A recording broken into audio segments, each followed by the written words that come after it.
People no longer bound by their NDA, what can you now disclose? Learntown said. Not sure if I'm no longer bound or not or how common knowledge it is, but living in New York City I was paid to be a fan at a major red carpet movie premiere for a popular film franchise. 100% of the people there were paid to act excited as famous actors, and a very famous director walked out and said hello and did interviews. We were under strict instructions not to let anyone know we were hired. DrumBXY said. I was part of the beta testing for DC Universe Online. I remember a few missions that were voiced probably just by developers, before they hired the voice actors to do it. I wish I had saved footage of it, but there was one where Supergirl was clearly voiced by a man doing a high-pitched falsetto voice. One of the funniest things I've ever seen. Darkest Right said. Cheetos clean paws. I worked in market research and Frito-Lay tested these back in 2007, I think. The concept was Cheetos that didn't leave orange dust on your fingers. What that translates to is Cheetos with an edible lacquer sprayed on them. But they tested very poorly because they tasted like they had edible lacquer sprayed on them. My coworkers and I referred to them as semi-gloss Cheetos. Pinging Rex said. I used to work for PepsiCo in Australia. We have Smith's snack food instead of Frito-Lays, but it's the exact same. Can confirm that the chips are actually potatoes. I used to unload and test them, and the air they put in the bags is nitrogen to keep the chips fresh. Pringles don't need that because there's fuck all potato in them. Unholy's Water said. I signed an NDA for a predominant American show where they take a certain type of business on the brink of failure and transform it to save the business. When the producers of the show found out my wife and I both worked there, they tried to fish through a relationship for TV drama. When they found out we have a solid relationship, they tried to convince us to fake our drama with scripted conflict. Long story short, we got fed up and quit during shooting. We were cut from the show. Oh well. Ovid Pearl said. I used to work for a company that tracked ticket sales for theaters across the U.S. By contractual agreement with Hollywood studios, we collected information for approximately 80% of theaters, but we were not allowed to collect that last 20%. Why? You may have heard of Hollywood accounting. Hollywood studios work very hard to ensure their accounting is as beneficial to the studios as possible. No surprise, all businesses do this. But Hollywood has unusually high amounts of money in very narrow products, creating a distorted market. And the industry is rife with films grossing obscene amounts of money but not reporting a profit. Because our company couldn't collect the last 20% of theater data, it wasn't possible to absolutely say that a movie made X number of dollars.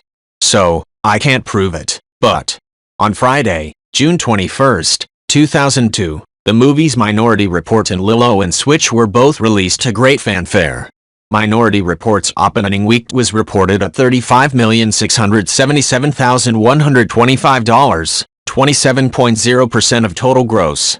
Lilo and Stitch's opening weekend was reported as $35,260,212, 24.2% of total gross. Ovid Pearl said. This is a lie. Lilo and Stitch earned more money than Minority Report. Its opening weekend. 20th Century Fox couldn't have a Tom Cruise feature film being beaten by a fucking cartoon. So someone at 20th Century Fox called Disney and offered a deal. Since the full amount of money earned couldn't be proven, Fox would announce that Minority Report was the top earner for the weekend. In exchange, we never knew what the exchange was. We simply knew that Minority Report was reported as the top earner and Disney received some benefit for not saying anything. And then there was the shitstorm of Giggly later, but that's another story. Update: technically, I could have said this much earlier because when the studios found out our company wasn't handing out NDAs to employees, the studios were not happy. You do not make Hollywood studios unhappy. So the company quickly rushed to get NDAs out to everyone. They were distributed per team. They were distributed the week that I was switching teams. So both my old and my new team assumed I had an NDA when I didn't. I never bothered to correct their error. Update 2, by request, here's the Giggly story. Meanie Beanie said. Used to work for Disney. They only used Disney employees for the test screenings of Marvel movies, so I got to see Guardians of the Galaxy 2, already great, and an early version of Doctor Strange that needed a lot of work. When we were giving feedback to the moderator, the writers were sitting in the back with their heads in their hands looking very defeated. It was a confusing mess, but they fleshed out the characters more, so it was better by the time it was released. Oh, also they used to kill a lot of ducks with pyro at Disney World when they did the Illuminations show at Epcot. SHHHHH. Gerthelmel said. Used to work in a warehouse where we made feminine hygiene products. The pads came out of one machine into several different branded boxes. Both the nickel gas station pads and the $10 a box pads. Also, we had one product of pads where we imported them from China, then repackaged them into our own boxes. I didn't have a problem with that. The problem I had was the box had an emblem saying Made in America. Would have been okay if it said Assembled in America. But no. Captain Spasmo said. I worked for a cosmetic company that did exactly this. We would have an order for say 10,000 units of the top of the range $150 mascara. Once we had filled the tubes, we would swap out the packaging for the company's own generic brand $1 tubes and fill with the remaining product in the tank. So the tip for the mascara fans out there, if you find a mascara you love, keep the brush and just use that in a budget brand. It's most likely the same product and it's the brush that works well, not the magic formula inside. Kerfer said. GE knowingly put shitty compressors in their fridge units knowing they would fail within a year. Rather than do an extremely expensive recall, they offered to replace the units for free if someone complained, knowing that a large percentage of people just buy a new unit. The shitty compressor was so cheap to make they kept using it in their profile lineup. G'day 613 said. A doggo is a doggy daycare in Minnesota that made me sign an NDA for 2 years saying I was not allowed to talk about the company mainly, sadly, because they treat the workers and dogs like shit. No care for how many dogs were packed into a room, which is both unsafe for the dogs and the dog attendant. Often I'd be alone in a small room with up to 25 plus dogs, most who only had the most minor of behavioral tests done to see if they would play well in daycare.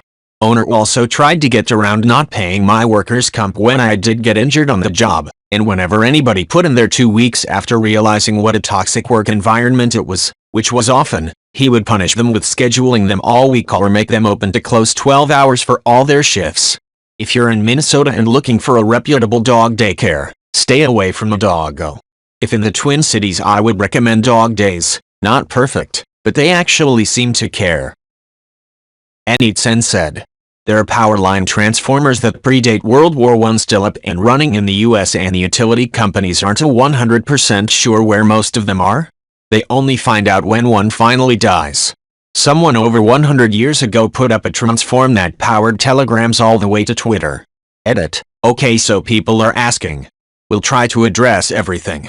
I worked in the telecom sector. That means I needed to know something about how utility poles operated. On my first day they handed me a binder that was an idiot's guide to utility poles and made me sign an NDA on it. It was dumb because I am sure even back then it was public information. I really do not know more than I stated. I use low VA transformers at work and they are a black box of magic to me. Some people are mentioning PCBs and sure, that makes sense.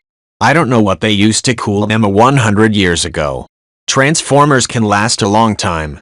I have pulled multi-decade ones out of machines, so the idea that one hit the century mark seems reasonable to me and I haven't questioned it.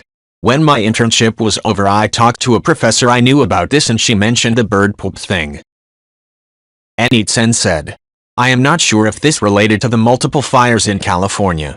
My internship was in the Bay Area. And I sorta remember the binder being general, not that one particular area. Forgive me, but this was about 2007, so I can't remember this perfectly.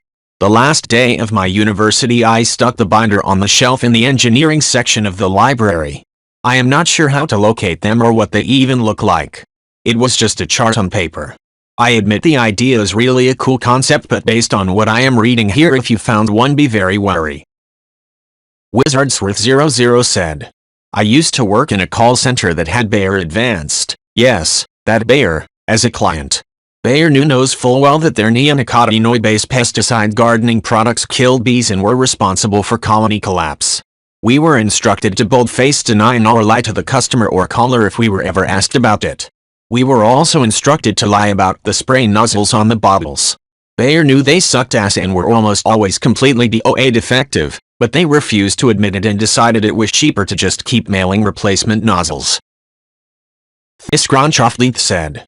I remember on a similar post a few years ago, there was a guy working maintenance or something. The runway lights come on for 30 seconds, and saw a silent black triangle land and then taxi to a hangar, and his whole family thought he was lying until a few months later when they told people it actually existed. Matthew Brockenlamp said, "You know those Jackbox party games? They have a database full of about 100 Jackbox games that were pitched but not used, since rejected games often get featured in later party packs. Notably, one of those Jackbox games is called Pupcake. Won't detail how it works in case it does get released, but there is a rejected Jackbox game called Pupcake that exists and is officially documented for potential future use." HCN1MM said, "A recently hired employee trapped a secretary in a bathroom at the company Christmas party and raped her. He was caught in the act, sentenced, and will serve a long jail term. All the employees who knew about the details were forced to sign strong NDA and ordered not to talk to any other employees. No one was told why the guy didn't show up for work ever again. The victim was offered a generous payout and never came back to work. HR put out a story that she was taking time off for personal reasons and her coworkers were never told why. Everything was hushed up as much as it could be. The company changed from open bar to drink tickets for all future company events." Stray Phoenix 6 said, "Stillbound, can't say where it was terminated 3 times by the same company for a disability. Ended up getting a rather large cash settlement from them to avoid taking them to court. They're bound not to say they terminated me. I gave them notice and the next day I got a letter saying I was fired. That's not how that works, and I'm bound not to report disability discrimination or elder abuse that I witnessed.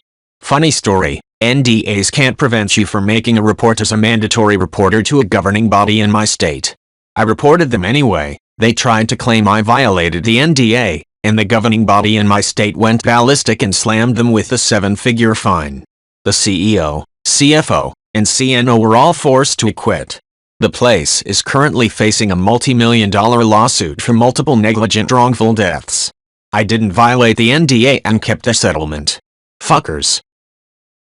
Sirkafer said, "Amazon is probably here but I'm saying it anyway. The reason why people piss in bottles is that they are fighting against time off task.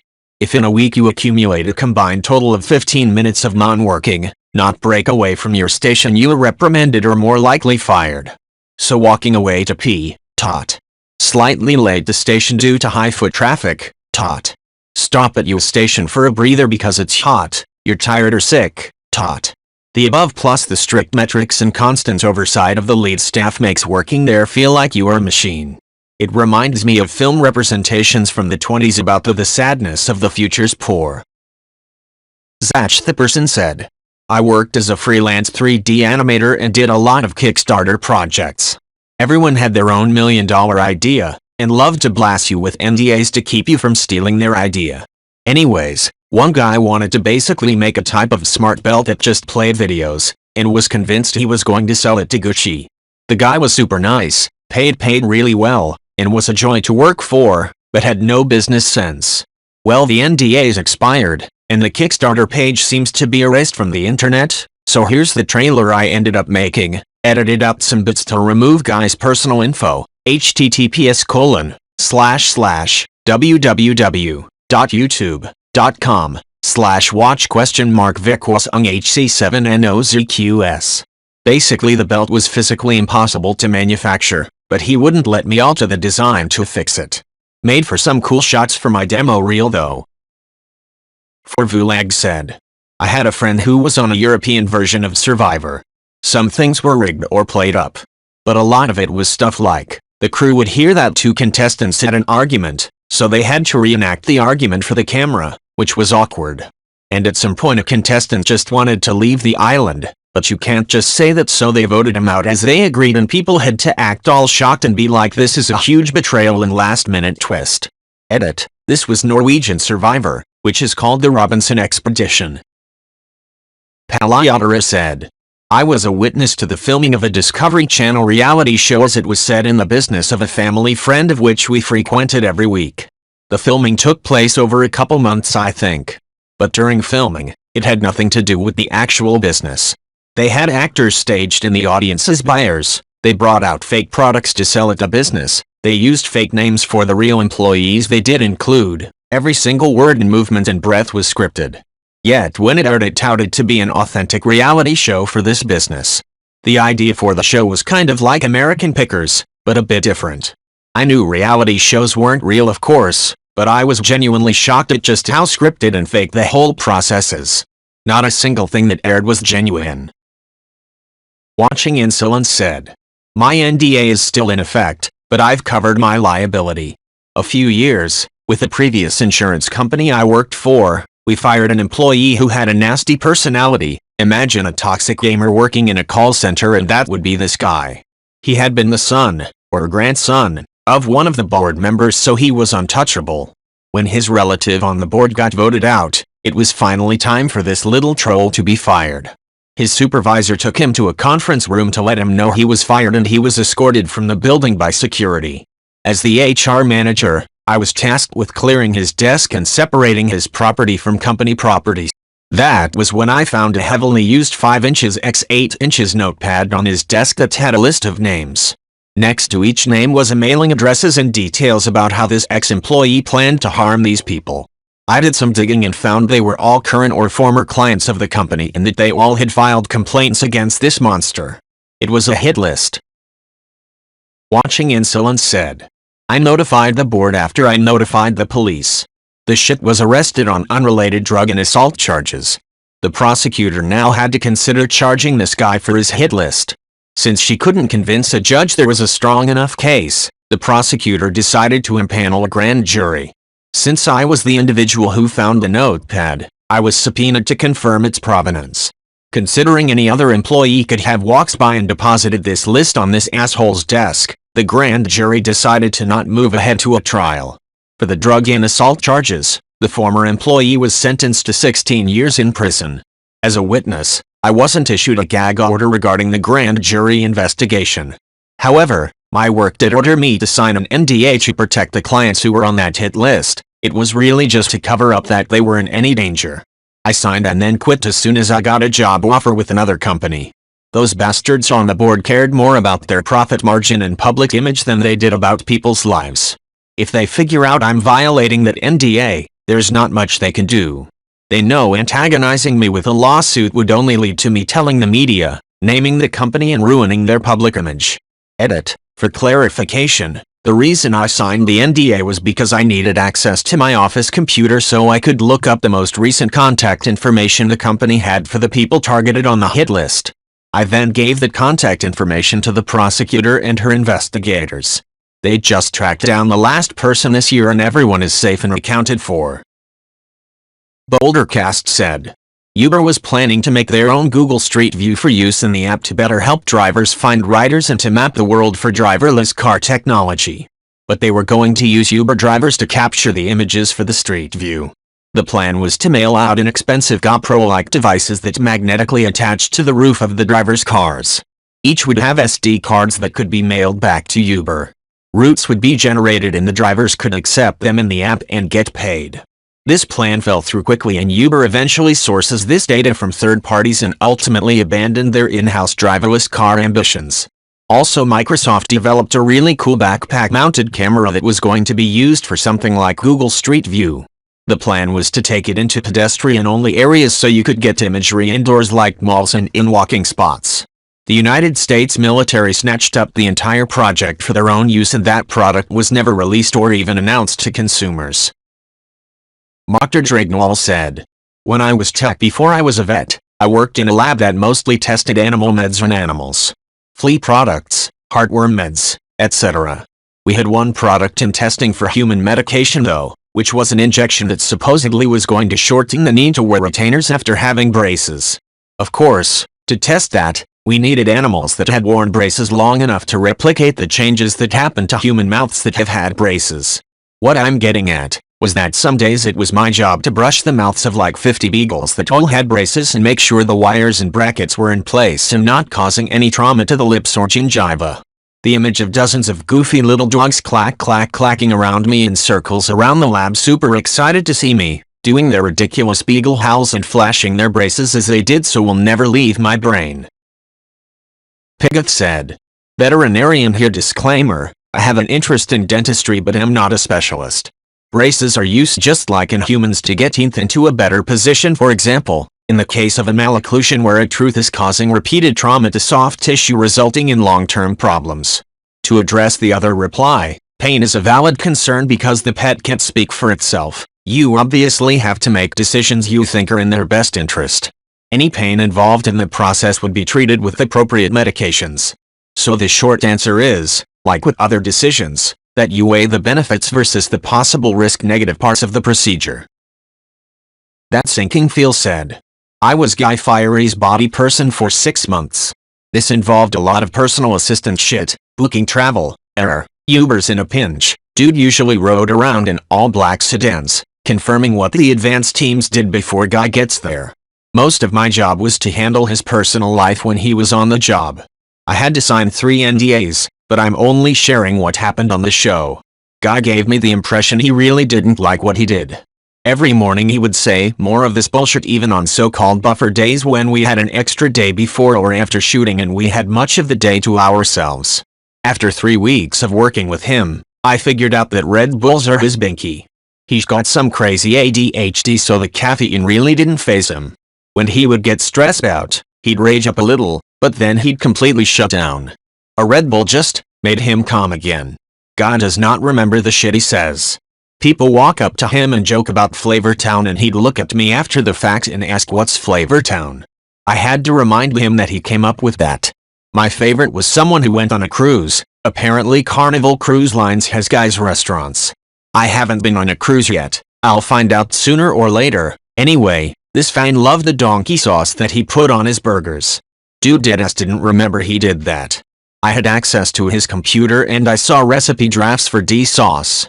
There were scores of events similar to this, every single time. Guy would have no idea. That sinking feel said. It sort of floors me that this guy influences so many people and he doesn't give a damn. He doesn't hate his fans, but he thinks interacting with people is a hassle. He legit doesn't understand why he's a celebrity, which boggles my mind how much effort he puts into his shtick. That one British chef who lied about cooking for the Queen has more cognizance about his fame than Guy. On a personal note, his family is full of sweethearts and I went above and beyond a few times to help them out. All I want to say about his fam. They're really nice people. Edit, correcting something inaccurate I said. Robert Irvine lied about cooking for 4 presidents, having a British knighthood, owning a castle in Scotland, helping make the wedding cake for Charles and Diana. Some other things he never said. He cooked for Queen Elizabeth II. That sinking feel regrets the error, considering it was over 13 years ago.